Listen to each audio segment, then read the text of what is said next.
Hey guys, if you really enjoy watching my videos and want me to post such type of content daily, then please like, subscribe, and share the channel. I love you so much. Please show love. The rain tapped gently against the tall windows, blurring the city lights outside into a haze of silver and gold. Inside, the room was dim, shadows dancing across the walls, and the faint scent of wine still lingered in the air. She leaned back against the edge of the couch, her breath quick, her lips parted. Her eyes locked onto him like gravity itself was pulling them closer. He didn't ask for permission, he never did. His hand slid against her jaw, tilting her face upward until her lips were caught under the heavy weight of his kiss. It wasn't soft.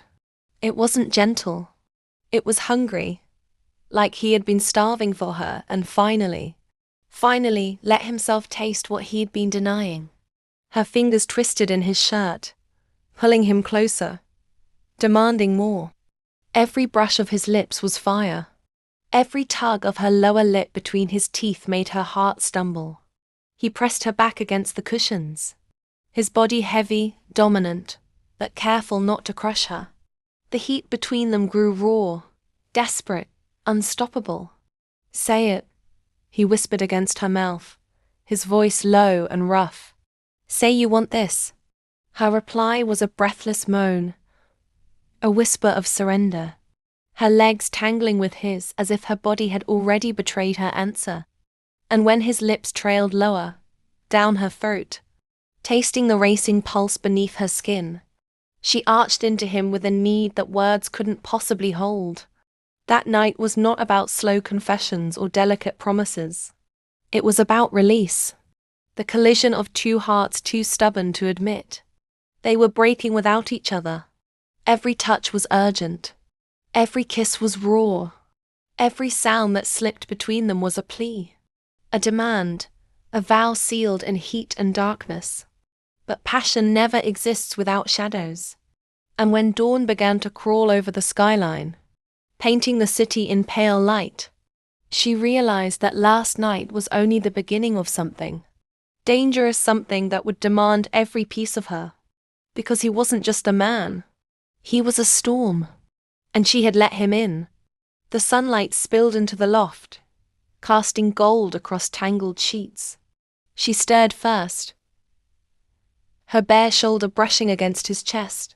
For a moment she froze, remembering the night, the way his body had pinned hers to the couch, the way his voice had broken her resolve until she had given in to everything.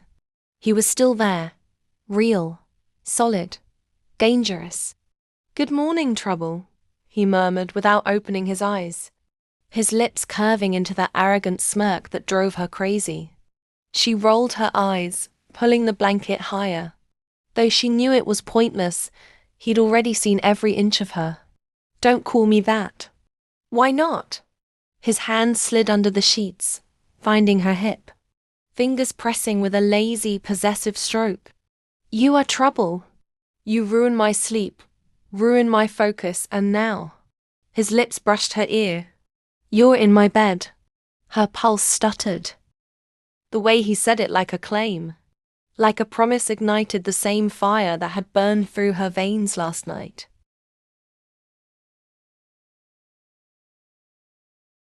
She pushed at his chest, trying to sound firm even though her body betrayed her. "This doesn't mean anything."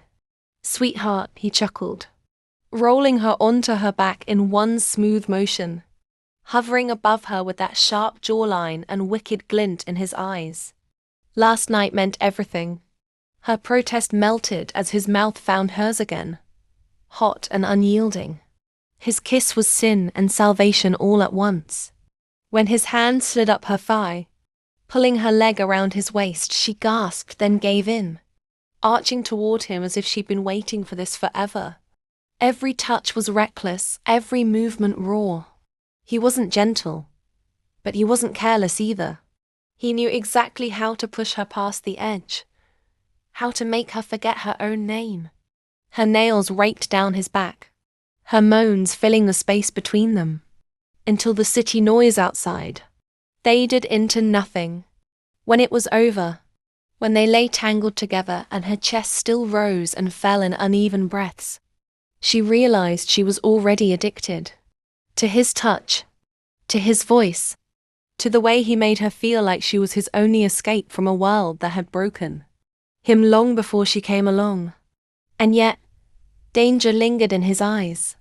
She could feel it, taste it in the pauses between his words.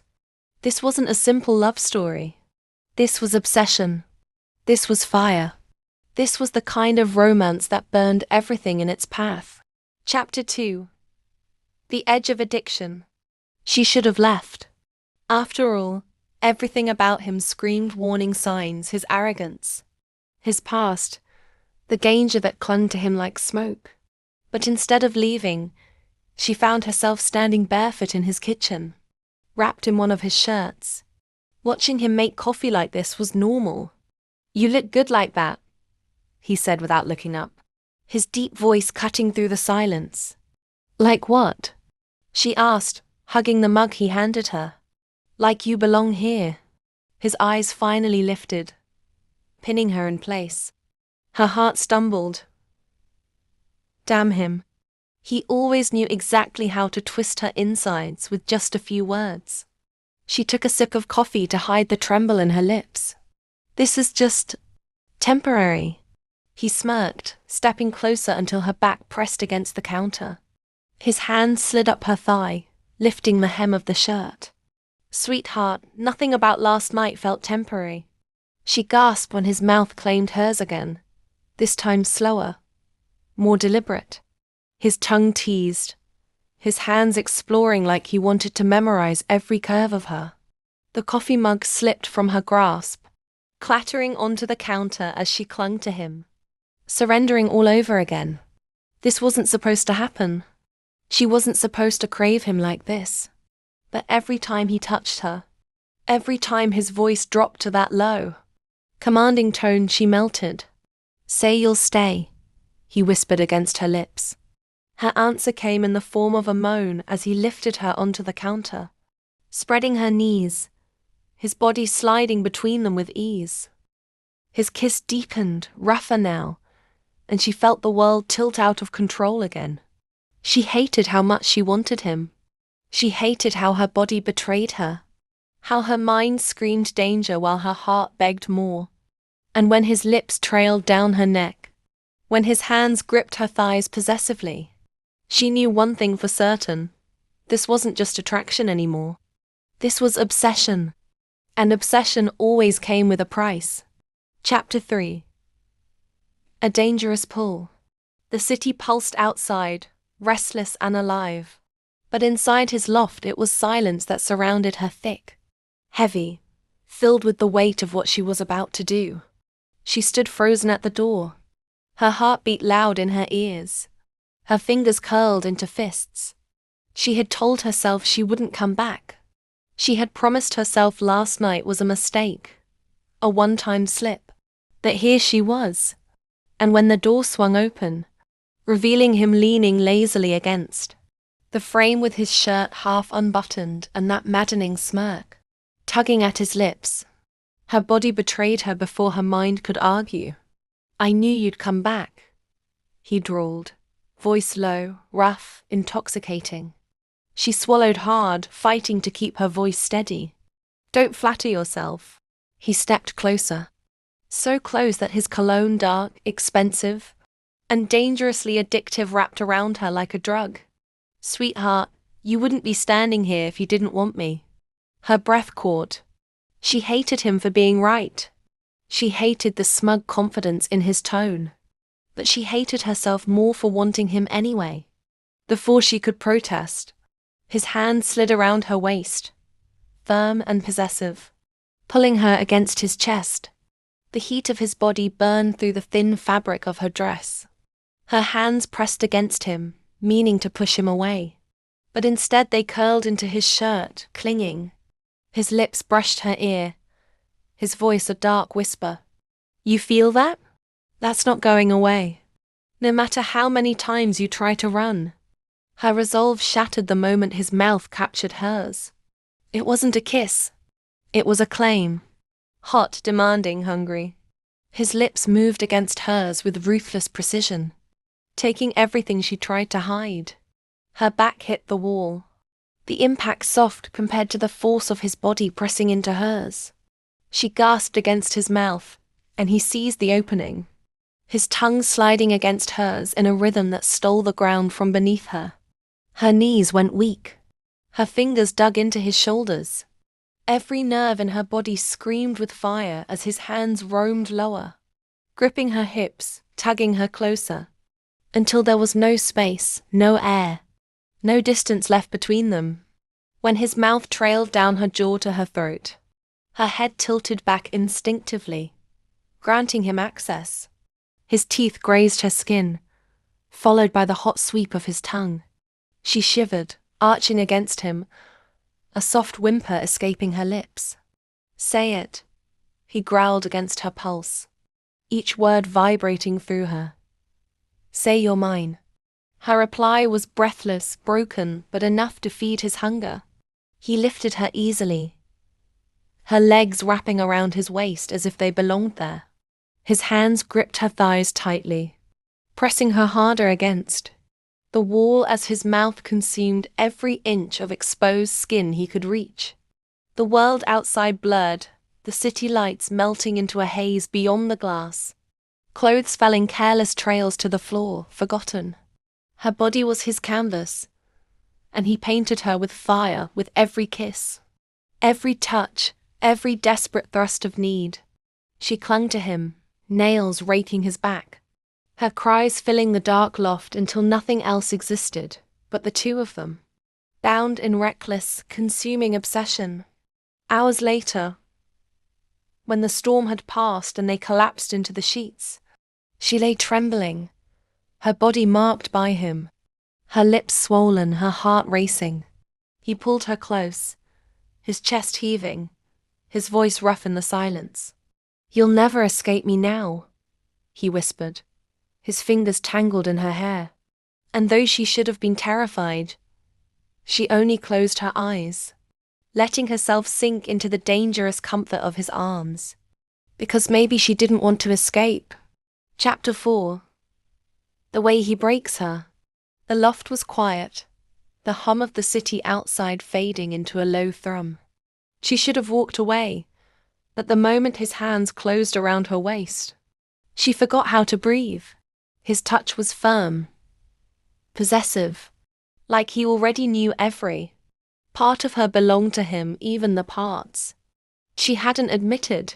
He kissed her again, but this time slower, deeper, his tongue sweeping over hers until her body trembled. She moaned softly against his lips, the sound slipping out before she could stop it. His smile curved wickedly against her mouth. "Do you hear yourself?" he murmured, his breath hot against her cheek. "Every little sound you make drives me insane." Her reply was another gasp when his hand slid lower, exploring, teasing, making her body arch into him helplessly. She clung to his shoulders, her nails digging into his skin as waves of heat rushed through her. "Please," she whispered, though she didn't even know what she was begging for. "Oh, I'll please you, sweetheart," he growled, his voice dark and promising. "I'll make you scream my name until you forget every reason you ever thought about leaving me." And then he did. His mouth trailed fire down her throat, across her collarbone, lower still, until she was writhing beneath him. Every flick of his tongue, every stroke of his hands drew moans from her lips, raw and desperate. She couldn't stop them. She didn't want to. The sound of her pleasure filled the room, echoing against the walls like music only he could create. Her back arched as he worked her body with ruthless skill, pushing her higher, breaking her apart piece by piece, until she cried out, trembling, her voice cracking on his name. He held her through it, his grip tight, his gaze locked on her as if watching her unravel was his greatest obsession. "Beautiful," he whispered, brushing his lips against her swollen ones. "You don't even know how perfect you are when you moan for me." But he wasn't finished. Not even close. He slid back over her, his body pressing hers into the sheets, heavy and demanding. Their eyes locked, hers hazy with need, his burning with dark hunger. When he thrust into her, she gasped, her nails clawing down his back, her moan breaking into a cry that sent him over the edge of control. He moved with raw urgency, each motion harder, deeper, his lips claiming hers between her moans and gasps. She pleaded, begged, her voice breaking in the heat of it, and he gave her everything over and over, until she couldn't think, couldn't breathe, couldn't remember a world without him. When it ended, when their bodies collapsed together in exhaustion and sweat, his arms still locked her in place, refusing to let go. He kissed her temple, his voice low and rough. You'll never want another man again. Not after this. Chapter 5, Consumed. The night stretched long, the city alive outside. But inside his loft there was only heat sheets tangled. Bodies pressed close, breaths colliding like storms. He kissed her hungrily, devouring her mouth as if he could never get enough. His lips moved lower, trailing fire along her throat, biting gently at her collarbone, sucking until her moans filled the air. She trembled, her back arching, her nails clawing at his shoulders. Don't stop, she begged, her voice breaking into a desperate whimper. I'm not stopping until I've tasted every part of you, he growled. And he kept his promise. His mouth moved down, lower and lower, until she was writhing beneath him, gasping, crying out, her body quivering with each flick of his tongue, each deep suck that made her moans grow louder, raw, uncontrollable. She tangled her fingers in his hair, pushing him closer, pleading breathlessly for more. Her cries filled the room, desperate, broken as wave after wave crashed over her. He didn't stop, he couldn't stop until she was shaking, sobbing his name, her voice hoarse with need. When he finally pulled back, his lips glistening, his eyes dark with hunger, she stared at him in disbelief, her body trembling, her chest rising and falling rapidly. You're mine, he whispered hoarsely. Every sound, every shiver, every breath, you belong to me. But she wasn't done. Not yet. With a sudden surge of boldness, she pushed him back against the pillows, climbing over him. His brows rose, surprise flickering in his gaze before her mouth claimed his chest, her lips trailing fire down his skin. Her tongue teased, her lips sucked hard at his collarbone, making his breath hitch. Sweetheart, he groaned, his voice rough, his hands gripping her hair as she moved lower.